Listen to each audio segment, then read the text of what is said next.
دینه مخکې آیتونو مبارکو کې الله جل شانه د کفار مکه د هغوی قول نقل کو او د هغې جواب ارشاد فرمایي. اوس په دې ځای کې د مشرکین مکه چې کوم و د هغوی قول د نقل کول نه بغیر د هغې جواب ارشاد فرمایي. او دا د مکې مشرکانو یو مشهور او معروف اعتراض چې نبی علیه الصلاة والسلام مبارک ته بدوي چې کله الله تبارک وتعالى طرف نه پیغمبر راتلو نو نعوذ بالله صرف تور ته پاتې وي او د فرشته راغلي وي ملائک راغلي وي نو موږ به ستاسو نبوت او پیغمبري دا تسلیم کړي ته خو زموږ په شان انسان ته خو زموږ په شان بشري نو که چېرته یو فرشته راغلی وي ملائکو نه څوک راغلی وي نو موږ به تسلیم کړی وي چې واقعي د الله پیغمبر دی. نو د دې جواب الله تبارک وتعالى ارشاد فرمایي چې تر اوسه پورې څومره پیغمبران دنیا ته لګلي دي هغه یو بشر یو انسان او په انسانانو کې بیا یو نارینه یو سړی وو. نو که چېرته تاسو په دې مسله باندې نه پوهېږئ نو چې کوم اهل علم دی تاسو کې د هغه اهل علمونه علماو خپلو نه تپوس وکړئ.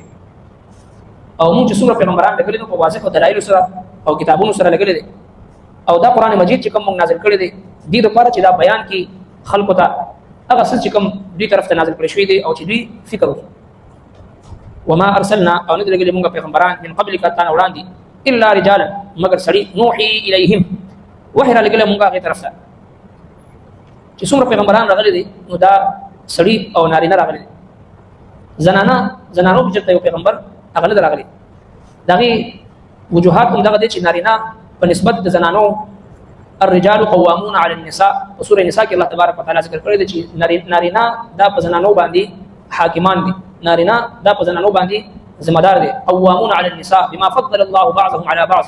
الله تبارک وتعالى دې دغه ته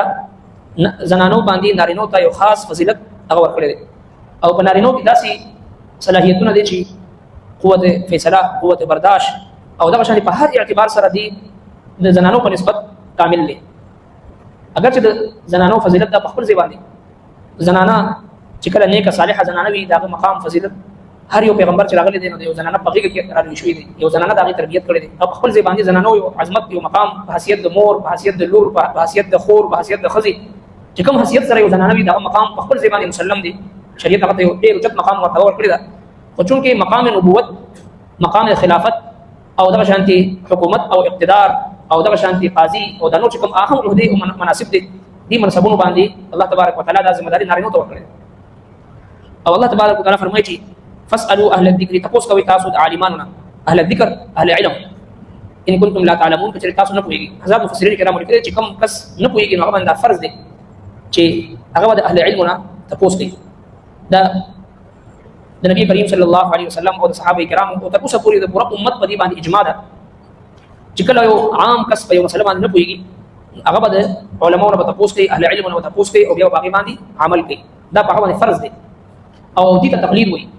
ډېرې فتنې راوچتې شوې په دې دور کې انکار حدیث او دغه شانتي د فقه نه انکار کوي څوک د احادیثو نه انکار کوي څوک د یو څیز نه څوک د بل څیز نه څوک د تقلید نه انکار کوي چې بھائی زه قرآن او سنت منم چې قرآن او سنت مني خو د چا په ابتدا کې به مني که نه د چا په تشریحاتو باندې به مني څرنګه چې موږ قرآن او سنت هغه تشریحات منو چې کوم ائمه اربعه څلورو ائمو دغه تشریحات کړي دي په ډېر ښایسته انداز سره کړي دي او ټول امت په دې باندې اجماع ده چې دغه څلورو امامانو د قرآن او د سنت تشریح چې څرنګه کړي ده چا چې د کوم امام د تشریح مطابق عمل وکړو بس ټیک ده هغه کې اعتراض ټول امت په دې باندې اجماع کړي ده. او د الله محبوب پیغمبر فرمایي چې لا یجتمع امتي على الضلاله زما امت دا په ګمراهۍ باندې اجماع نشي کولی. دا ټول امت چې په دې باندې اجماع کړي دا چې د څلور ائمو د تشریحات دا برحق دي. پیغمبر صلی الله علیه وسلم مختلف حالاتو کې مختلف طریقې سره اعمال کړي دي او هغه څلور امامانو را نقل کړي دي. الله تبارک وتعالى دا غواړي چې زما د محبوب پیغمبر یو سنت په دنیا کې ژوندي وي نو د هغې مطابق په ټول امت کې د عمل کېږي لګیا دی چې د تقلید وي. او دغه شانتي د یو مسلې تپوس کول حدیث پاک کې راځي جناب رسول الله صلی الله علیه وسلم مبارک فرمایي د یو کس د یو مسلې تپوس کولو سره په څلورو کسانو باندې الله جل شانه رحمت نازلوي.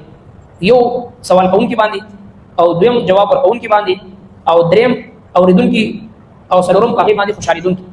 نو څومره لوی فضیلت دی چې کله انسان د علم د زده کړې په نیت باندې د ځان پوهولو په نیت باندې د یو مسلې تپوس وکړي. داسې خلکو ته چې کله هم موږ سوچ کوو نو زړه نه دعا وځي کوم خلک چې د صحیح مسلې تپوس کوي او هغه تپوس په نتیجه کې تحقیق وشي هغې باندې مختلف علما فقها د هغوی رای مخې ته راشي صحیح مسله واضحه شي او خو مهذب طریقې سره د مسلې تاسو شي او بلغه په خطر طریقې سره جواب شي دې سره علم خوري ډېر لوی ثواب د پدی باندې. نو فاسالو اهل الذکر تاسو کوي تاسو د عالمانو نه اهل الذکر ان کنتم لا تعلمون تاسو نه پوهیږئ بالبينات ودليلون والزبر او كتابون سره وانزلنا اليك او نازل کړو استا طرف ته ذکر دا قران مجید مختلف نمونه ذکر دی کتاب ذلك الكتاب لا ريب فيه او دا شان د قران مجید یو نوم چې دی هغه ذکر دی انا نحن نزلنا الذکر وانا له لحافظون ذکر ومعناه د نصيحت قران مجید د ټول انسانیت لپاره یو نصيحت دی یو وعظ دی ذکر قران مجید یو نوم چې دا ذکر دی وانزلنا اليك الذکر او نازل کړو استا طرف ته د قران لتبين للناس چې ته بیان کړي خلکو ته نو خلکو ته بیانول یعنی خلکو ته بیانول او خلکو اوریدل قران کریم سیکھنا دا هم چې د مسلمان باندې لازم او ضروری دی. د نبی اسلام غره فرمایي خیرکم من تعلم القرآن وعلمه پتاسو کې بهترین انسان هغه دی چې هغه قران مجید زده کوي او بل تخي د قران کریم سره سره ربط او تعلق د روزمره په بنیاد باندې یو مسلمان لپاره لازمي او ضروری دی. په قسمتین چې څومره زموږ استاد مشاغل او مصروفیات زیاتېږي هغه عمر زموږ د تلاوت قرآن چې کوم معمولات دي معمول هغه موږ تاسو نه پاتې کیږي. نو دا ډېر افسوس مقام دی څنګه زموږ استاد جسمانی ضرورت لپاره روزمره په بنیاد باندې سره خوراک ضروری وي د په شان زموږ استاد روحاني چې کوم ضرورت دي د روح د ترقی لپاره د روح د صحتمندۍ لپاره د روح د بیماری نه بچ کولو لپاره چې د قران کریم تلاوت روزمره په بنیاد باندې ضروری دی. صرف تلاوت نه بلکې ځان په پویول چې زما رب په کلام کې ما تسوي او زما رب کوم سيزونه حکم راکړي او کوم سيزونه ما منی کوي روزمره په بنیاد باندې یو دوه آیتونه خپل مزد کول او نور سره چې هغه شریک کول او د قران د تعلیم د دې مذاکرات په کورونو کې کول او دغه شان دي عام مسلمانان د الله کو طرف ته رابلل قران طرف ته رابلل مسجد طرف ته نیکی طرف ته رابلل دا زموږ استاد ذمہ داری ده. وانزلنا اليك الذكر لتبين للناس دا قران نازل کړی ته باندې خلکو ته بیان کی ما نزل الیه هغه چې نازل کړی موږ دې طرف ته ولعلهم يتفکرون او چې دې غور او فکر نو غور او فکر کړی کیږي چې کله مسلمانان راجم شي د قران کریم تلاوت شي ترجمه بیان شي هغه کې مسائل بیان شي هغه مذاکره وشي هغه مسائل په خپل منځ کې چې هغه زری بحث راشي نو الله په قران کریم باندې غور او فکر کوي. قران مجید صرف د ختمونو لپاره یا په الماری کې خودو لپاره یا تبرک لپاره صرف نه راغلي بلکې دا یو دستور د ژوندۍ دی د ژوند په یو لحظه او په یو لمحه کې زموږ استاد راهنمایي کوي ولعلهم يتفکرون په دې باندې غور او فکر وشي چې کله قران کریم نزول شو 1448 سال او قیامت پورې په دې باندې ریسرچ کیږي تحقیقات وکړي تشریحات وکړي تفسیر به بیانېږي د قران کریم خو دې انتها ته څنګه رسیدي ځکه چې علم دا قران مجید علم داسې سمندر دی چې زموږ استاد عمرونه به ختم شي چې څونه فقها ائمه مجتهدین مفسرین محققین او مدققین راغلي دي مورخین راغلي دي تر شوي څوک هم د قران کریم د علومو تحت او بنیاد ته رسیدي تر قیامت پورې قران مجید نه د مسائل استنباط وکړي او دا سلسله جاری وي ځکه دا د هر دور او د هر زمانه او تر قیامت پورې راتلونکي انسانانو د هدایت لپاره ولعلهم يتفکرون چې غور او فکر قران مجید دعوت فکر راکړي چې مسلمان په دې باندې غور وکړي فکر وکړي مخ ته کیږي زما رب د کوم احکام نازل کړي په دې کې ما د لپاره څه فائدہ ده څه حکمت دي ولې رب باندې لازم کړی نو فکر سره ذهن کولاږي. وما ارسلنا او نذر لهم پیغمبران قبل کتان وړاندې الا رجالا مگر سړي نوحي اليهم وحي لګلم هغه طرف ته فاسالوا اهل الذكر فسپوسو کړئ تاسو د عالمانو نه ان کنتم لا تعلمون کثر تاسو نه پوهیږئ بالبينات والزبر بالبينات بدليلون والزبر او کتابونو سره وانزلنا اليك الذكر او نازل کړو موږ طرف ته د قران لتبين للناس چې بیان کړي خلکو ته ما نزل اليهم هغه چې نازل کړو موږ دې طرف ته ولعلهم يتفکرون او چې غور او فکر وکړي. صدق الله.